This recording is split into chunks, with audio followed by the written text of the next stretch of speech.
This is Tim from Cairo Up, and we often get questions about what's the best type of exercise, and so we always look to the literature as to what's the answer to that question. Well, there's a new study that came out of the Journal of Strength and Conditioning Research that looked at, does eccentric or concentric exercise work better for building muscle bulk?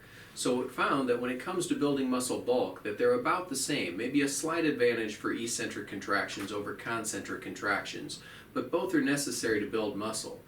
One of the other things that we need to consider is what's the purpose of that exercise. That if it's not for building muscle bulk and it's for addressing a tendonitis or a tendinopathy, then there's a different answer to that question. What we've learned through the years is that tendonitis starts as inflammation, that tendon is insulted, and if it becomes insulted and the insult goes away, that tendon heals. If that's insulted again after a period of time, the same thing takes place, and eventually, if it's insulted enough times, then it leads to a tear. Well, that was the old model of thinking. The new model of thinking is now tendinopathy, meaning that when the tendon becomes insulted, initially it does become inflamed.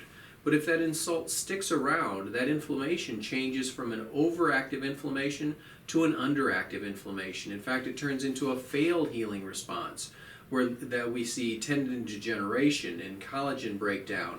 And we have this hyperplastic but ineffective vascular response. So it's actually just the opposite of an inflamed tendon. It's a dying tendon. When it comes to the shoulder, that insult leads to failed healing, and the failed healing creates weakness.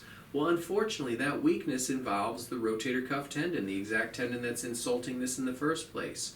So as that rotator cuff becomes weaker, it loses its ability to depress the humeral head. It loses its ability to protect the shoulder when the large muscles pull the shoulder upward, so the insult continues. And our whole thought process has changed from trying to reduce that inflammation in the tendon to now trying to create a controlled inflammatory reaction. So in the past, we used to use ultrasound and ice and slings and things that were nice to that tendon to reduce the inflammation. And now it's just the opposite. We're doing things like dry needling and taking instrument-assisted tools, dull screwdrivers, and scraping it over the top.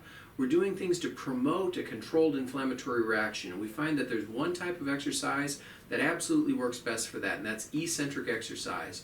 Whether it be for a rotator cuff tendinopathy, a medial epicondylopathy, a tennis elbow, patellar tendonitis, Achilles tendinopathy, all of those fall into the same boat.